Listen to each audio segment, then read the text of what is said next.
So we want to hear.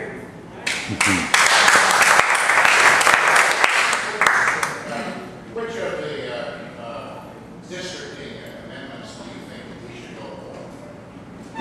5 and 6. I can't go for 7, which is actually no. I worked very hard for 5 and 6, and I was just plain flabbergasted when the legislature voted for number 7 to essentially nullify everything that the voters have been doing to get the position on the ballot for years. And actually, one of your members, Colonel Mike Pettifer, and I serve on the advisory board for Clear Language Institute, and they helped out in the lawsuit. They got 7 tossed because they tested the language and found out you needed like 7 PhDs to even begin to figure out what that number 7 meant.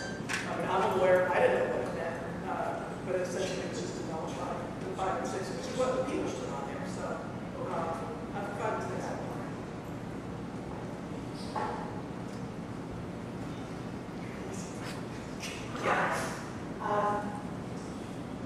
So in this culture of America today, this rage and hatred and anger between the Democratic Party and the Republican Party. So here's my question. A little long, but maybe you'll enjoy it. So next week I'm going to have lunch with one of my closest friends. I'm very aware that she's very Republican. So I let that go because I enjoy her.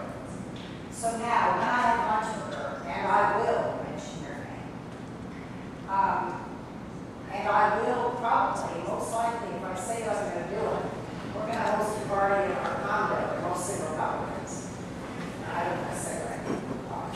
They're boring. They're boring and they're creepy. Okay?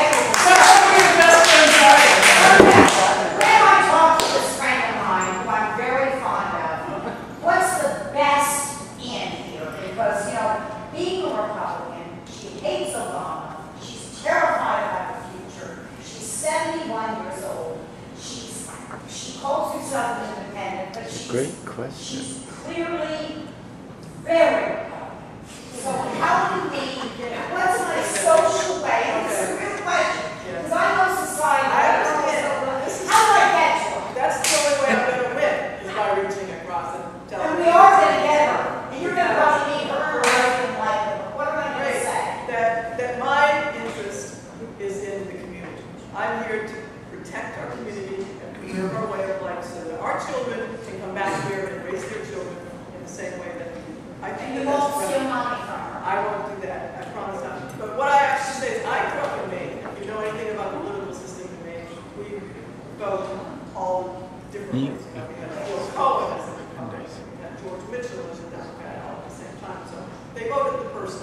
And my first political mentor growing up was Senator Margaret Thatcher. And when she was outing Joseph McCarthy, she said, you always need to understand the difference between the principle of compromise and compromising the principles. And I teach my children that in life, and I think it applies to politics and religion. Thank you. I'll do it.